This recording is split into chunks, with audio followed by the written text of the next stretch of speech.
Mayambu Amazing Bible Prophecy Ministry Taram Oxeri Aina Matam Karagi Mamang the Wednesday Kuningi Tagat Sabas Hamonodo I Tabaksan Banamaram Oitana Low Sing Asina Sing Banamaram Oitana I Tagat Pangam Gidre Udubu Hoji Nasi Dagi Horga Matang Manau Nina Wednesday Kudingi Samonsum Tagat Sarakani Nasi Aina Lokosariba topic Asidi Isalamana Hangakpagi Matunina Mary worship Mary Khurumba Masigi maramda ikoina Bible degi ikoina khara yengminasi masi Mary Khurumba se yabra yadabra ishona haibra haidabra haibdo madugi asumdo ikoina Bible degi khara thidominasi ahan bada ikoi ishora prathana tawse shagada lebe ipa yam thagasare masi ipa ikoina khurumgadabase asengba khurumgadabase kana kanano haiba asigi maramda ikoina nainagadawri Mary Khurumba se Nahang na yabra yadabra haiba asigi maramda su papsalo naina Bible lagi khara nainagadawri aina ngangba khudima nahaki aningbana nahaki thawai asengmana singbidun ohenbiu tari besina khudingda sunahana bor pibiduna khanganbiu Prabhu Jisu gi mingda khurumjari amen ekoi ahan bade yengsi Bible na kari haibra kana abu kana atapu ekoina khurumgani khurumnaba yathang Bible na pibra haibasi maramda ekoi yengminase koina Exodus 34:14 da hai Maramdi Nakoina Atopa Lai Amata Khurumba Yade Havni at Prithibida Mina Khurumnari Lai Amata Khurumba Yade Maramdi the Lord Hai Jehovah Havniko Masi Mukoni Hebrew the Yanga Jehovah whose name is jealous Maki Mindi Kalakpa Mihoba ko Haidi is a jealous gods mark the Amna Kalak Chauba Ishoramani Kalak Chauba Havdi Apavada Kalakpano Maduni Madu Makakangbu Aikoina Kurumgadabani Atopa Isho Kuramoidabni Hai Aikoina Ten Commandment give first commandment they Nakoina Atopalai Late thou shall have no other gods before me Aigi Manda Nakoina Atopalai Late Nakoina Kurumgadabje Ai Kaktani Asengba Ishor Jehovah Ai Katang Kurumgadabani Haina Sumna Hai Jehovah Katang Kurumgadra Haibasijo Aikoina Amuk Kanbayai Jehovah Haibdi Ipa Ishor Sargaki Ipa Ishor se Adam Ib Lairiba Mipung Kudimona Old Testament Mishna Kurami Maduna Tabakana Su Kurambra Habse Yangse Economu Joshua 5:14 the high Joshua na Hirami he said man I mean no but as captain of the host of Lord I am come Mahana Haidi Mahana Haidi the angel of the Lord na Mahana Hari captain of the host of the Lord Mahana Haibani Hirami I Ishorgi Misingi Captain Lami ki lusing purenoina ay lakpani. Joseph fell on his face to the earth and did worship and said unto him, What said my Lord unto his servant? Aduga Joshua na haidiba masida kurami. Masibo ikone angel of the Lord natraga captain of the host of the Lord haina khane. Aduna Israel masa simbol lamhangda singibase angel of the Lord na singbani numdangi matamda pillar of fire Ningtingi matamda pillar crowd na laching gibse madubu mishina makoina madubu su korami madu kanano madu Prabhu Yesu Christa name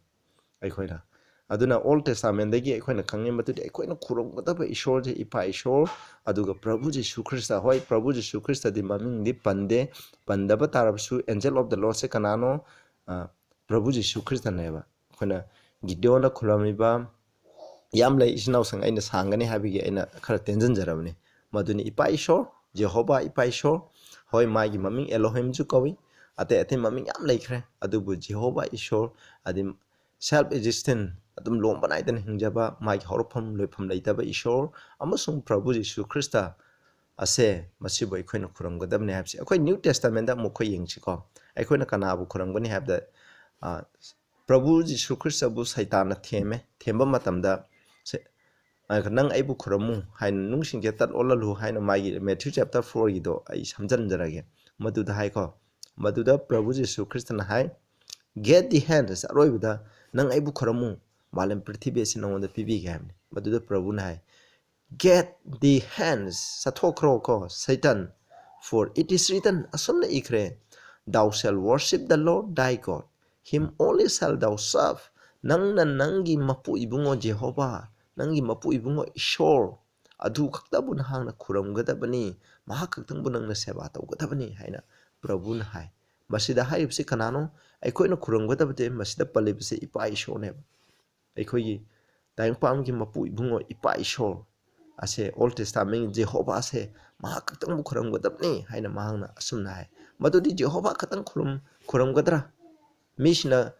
kana kana bu khurum ba yabra haibdisu khon yeng be khone Revelation 14 gi 10 dasu asumna hai ahal kunmari aduna singasan adugi mathakta phamliba henko mangonda turami aduga mahak pu matam khudimaki oina hingliba mangonda khurami cast their crowns before the throne singasan adugi mamang thai masida phamliba simhasan je kanano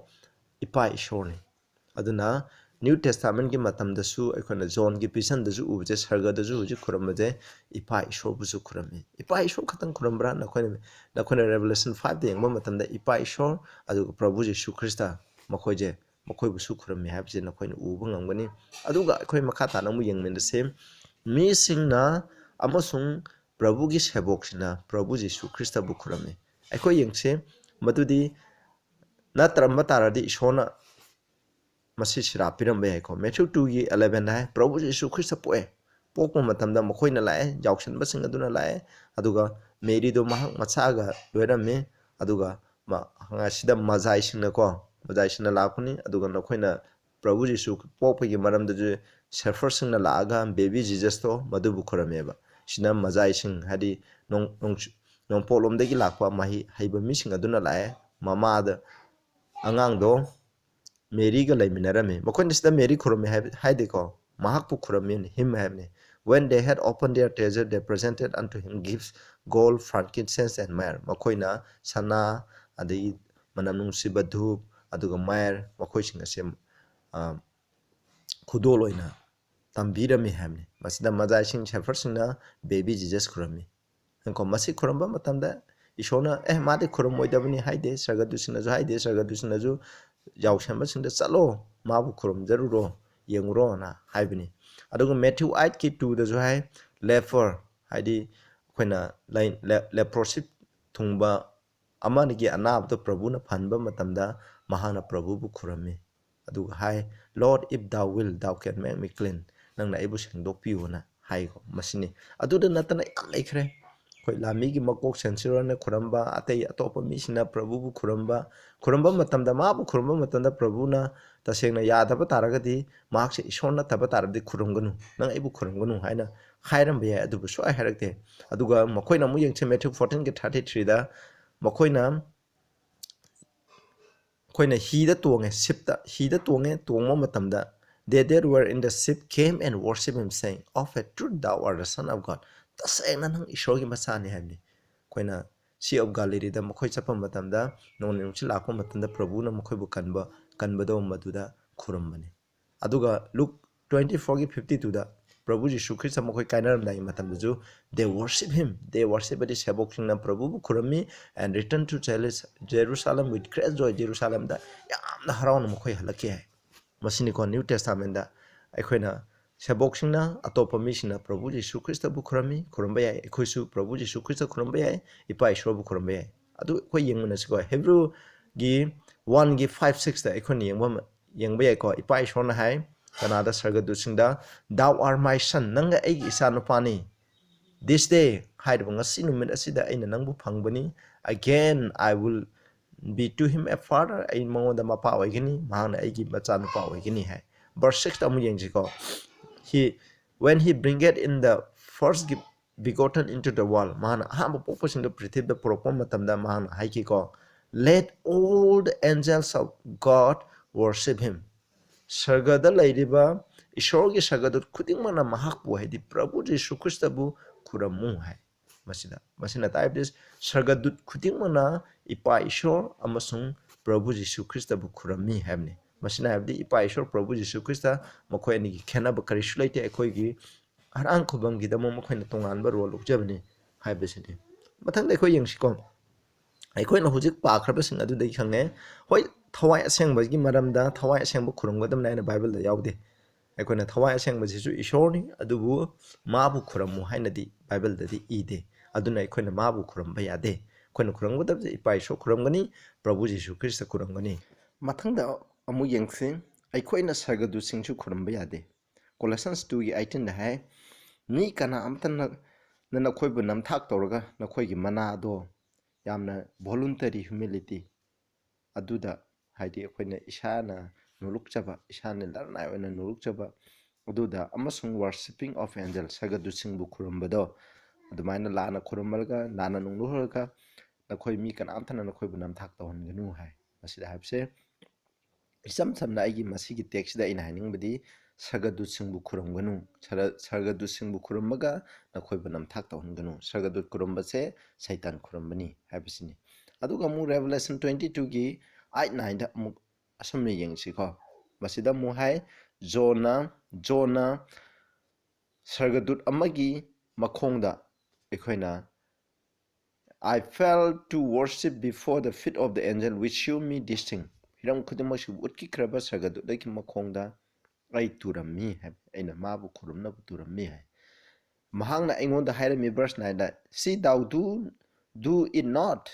masinang khurumganu haibni for I am thy fellow servant ai junanga chamane nangi nasanawni of the burden that the prophet nangi maishoksing adu gumbani of them which keep this saying of this book worship God ishobu khuramu hai masina habdi sagadu sina hai akhoi bu khuramganu ishobu khuramu hai ishor habdi ipa ishor prabhu yesu christ bu khuramu haibni aduna ikhoina masi khuramba yade chinawsang ikhoina kawroi dabase sagadu singju khuramba yade hoi prithvi da leba misna kana khurami satan khurami ikhoin yengmo matamda Deuteronomy 29 26 paba matam Israel masa sing atopa singna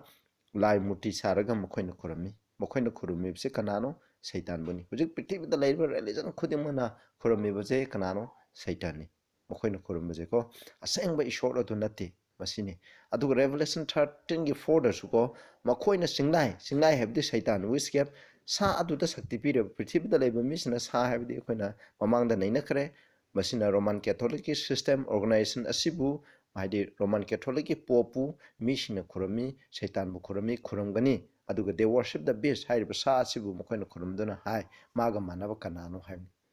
masina takudi prithvi da leba misina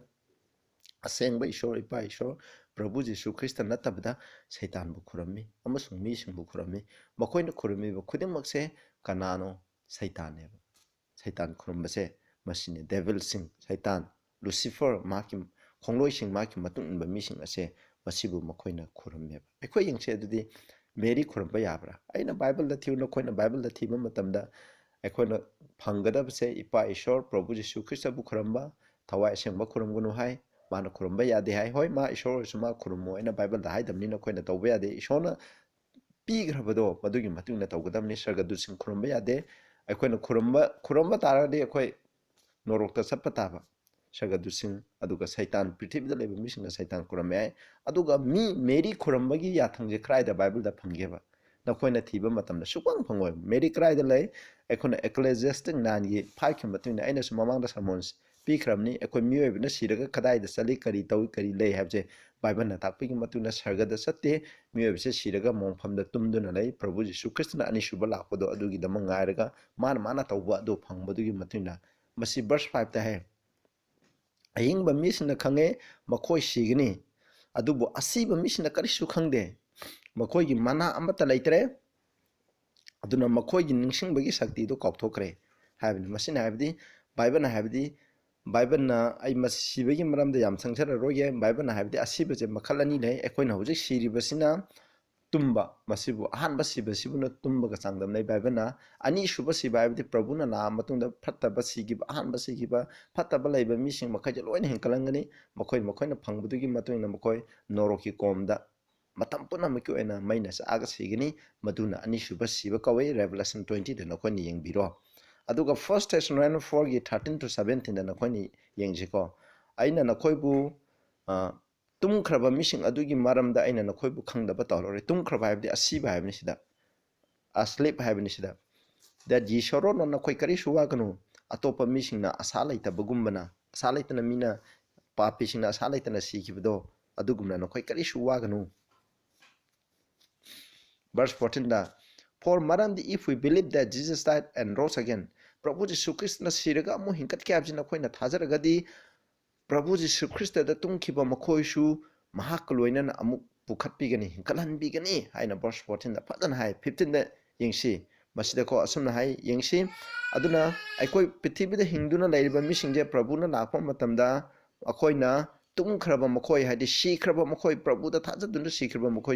मखोयजे हौगलहंदना लैबदो ngamloi hai verse 16 दा यंगसी समना सतपनि कोइ सिनाउसन दा फजन Bible दा पाबियो मरम जी topic छे मसिगा अखोना मेरी खुरुमबगा मरी लेना इन पिजाबने for the Lord himself shall descend from heaven with a shout प्रभु मसामना सरगदगी होबा खोंजेन अमगा लोइनना with the voice of the archangel सरगदुन मकोकी खोंजेन गलोइनना with the trump of God ईश्वरगी पेरा सिंगा गलोइनना Lakhani हैबनी कुमथरकनी the dead in Christ shall rise first Christ दा सिगिबा मिसिंगो हाना हिंगनी हैबनी हाइदि मसिना first resurrection मसिना हाइबदी प्रभुदा थाजरगा सिखिबा missing सरगदा सकदबा missing अदो प्रभुना अनिसुबा लाखो मतमदा हिंकतकनेबा सरगा चलोइदबा missing दि हिंकलरोय मदुदे अखोइना मेलेनमगी मरमदा इना फाजना सामोन पीख्रबने अदुना अखोइना हुजि हिंगलिबा मिसिंगीगा मखोइगा पुन्ना अत्यादा उन्नगनी प्रभुगा उन्नगनी असमाय तोदना अखोइना प्रभुगा मतम खुदिमकी ओइना लैगिनी हना हाय मसिनिको सिख्रबा मिसिने क्रम मतम निंगकनी प्रभुन अनिसुब लाखो मतना मेरी से बाइबल लगी हिंकत क्या हैब्रा हिंकते बाइबल लगी हिंकत क्या ने अखोइना पीबा अखोइना मोजेस अखोइना एलाइजा मखोइना जिदि एनोक मखोइजिदि अखोइना हिंकला सत्य है अदुगा अखोइना मैथ्यू 28 मन अखोइना लास्ट पाबदा प्रभुन सिबा मतन हिंकलको मतनदा मोंफम कायरगा मी खरा हिंकत क्या है मखोइ दुना रेवलेशन द 24 एल्डर मखोइ कना कनानो अखोइना मसक खंगबा ngamde हिंगो मसिने अदो मसिना तापदी मेरी जे हुजिक सीदुना लै हजि मीना खुरमनाइबा मेरी से कनानो हाइना अखोइ अमु यंगबा याय अखोइगी मेडिएटर जे कनानो हरि रोमन कैथोलिक चर्च न दि मेडिएटर अखोइगी मेडिएटर मियोबगा अखोइगी वानोम बिबा मसे कनानो हाइबा मतमदा मेरी नि हाइना मखोइना हाइको मसि बाइबल नगी चुमब्रे यंगसे 1 Timothy 2:5 तको for there is one God ईश्वर अमा लै one mediator between God and man मी अमसुंग ईश्वरगी मरक्ता पाउ फाननबा mediator अमा लै वानोम बिबा अमा लै the man Jesus Christ है अखोइगी एडवोकेट Jesus Christ ने अखोइना सरगदा सत्पाइबजे प्रभुगी मपान सकनी इपाई मनाक्ता संगबाइबजे प्रभुगी मपाना अदुना John 14:6 है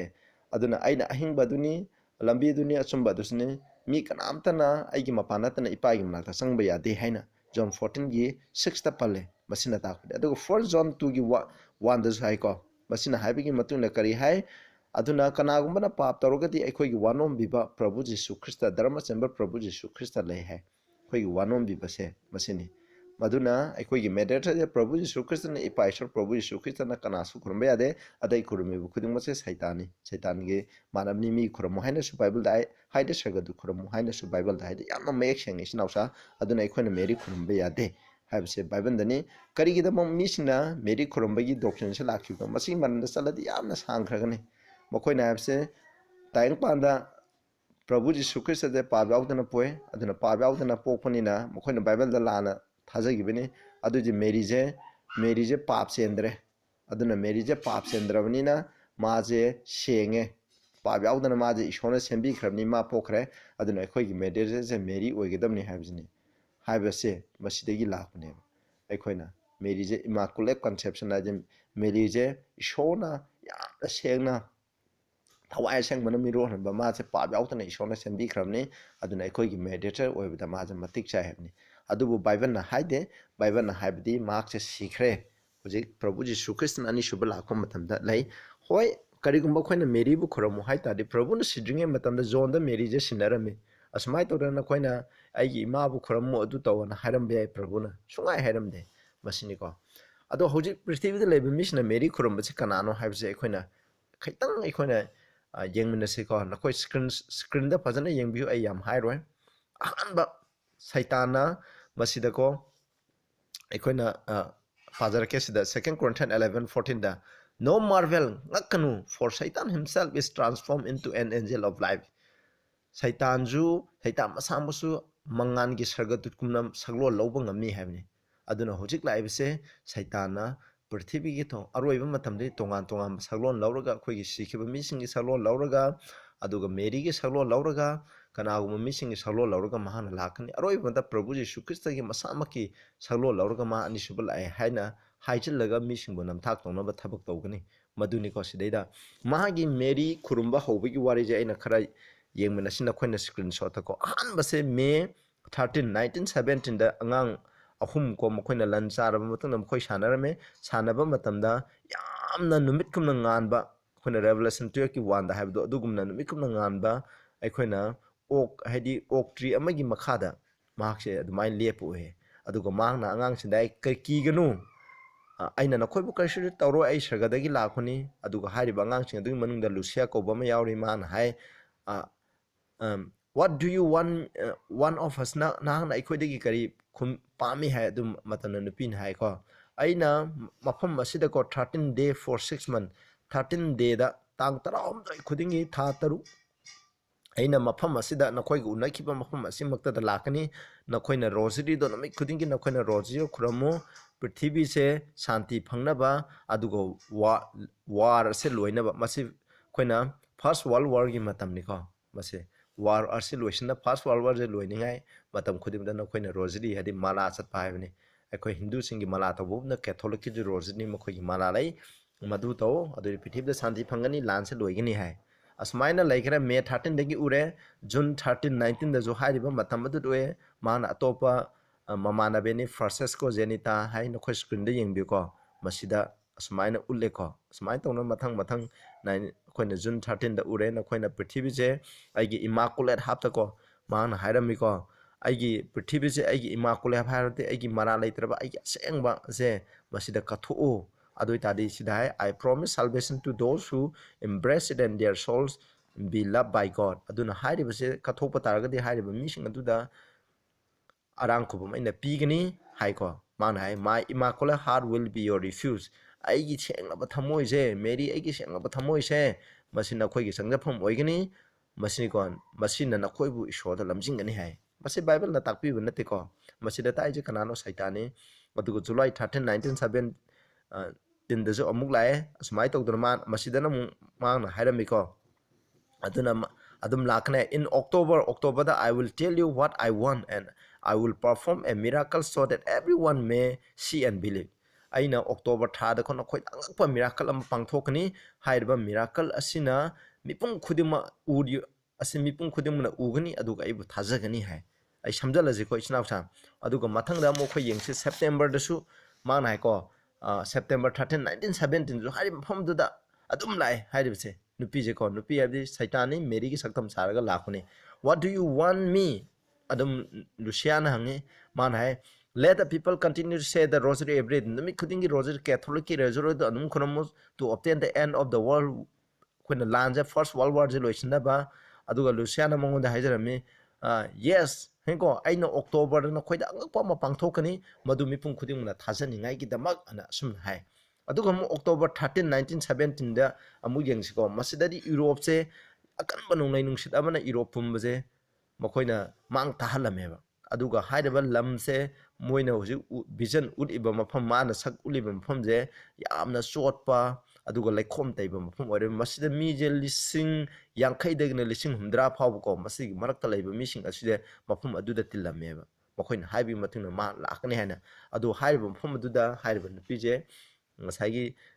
Mary je saitani ko saitana Mary sara lakoni masi mana tholakeba aduga I am the lady of the rosary aina rosary gi nupi adu aini hai ko pasina hai asmai taruga asumna hai war che lana se loi khragani aduga lami singjo makhoi gi mayum da thuna han khragani haibini asmai tawre hairam lu matungda mana pangthokpa miracle je mai manga mana mangan ngalame ngalama matungda mana sakra matungda mai gi laimai mi choli ba mi singda loi da kangal le madudagi mi sing asin nam thak tawraga mabu thajan ba hore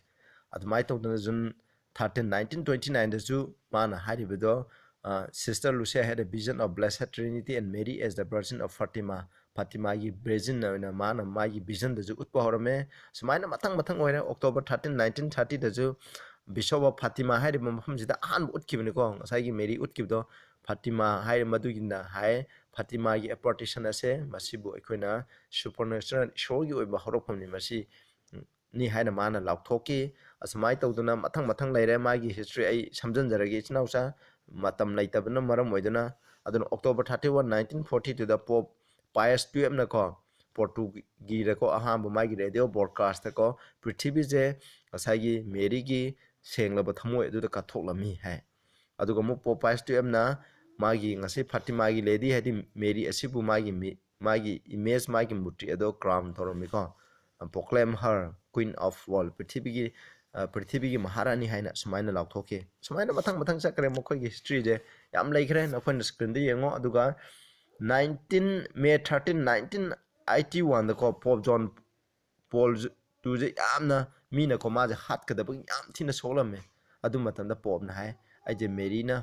hai ko ngasai gi nupi asina sibadagi virgin na Fatima gi haidi Mary aduna aibu kanbi bani hai madudagi ma je numi khudingi ma ga wari sana khodna dana tawe hai hojik lairiba aikhoina hojik lairiba Pope asina suko Pro Francis na juma numi khudingi ma Mary ge wari sane si tawe na haibani masida mokhoina piriba moroiba wapa hojiti keno Prithvi je Mary da katho adoide Prithvi da shanti phangani haibani aikhoi masi aran bani Bible na haibigi matung nadi aikhoi bu shanti phangadabdi kanano Prabhu Jisu Christ katane ipa Ishwar Prabhu Jisu Christ mokhoi da sangmada shanti phangane aduna matang asida ai loisanjarage snausung aikhoi na khuramgadaba asengba Ishwar di ipa Ishwar Prabhu Jisu Christ ne aduna taba mokhai da aremani aikhoi na Mary khuramba yade atopa laising aikhoi na khuramba yade an hai aduna aroiba matamdu saitana hoji Fatima gi mafamda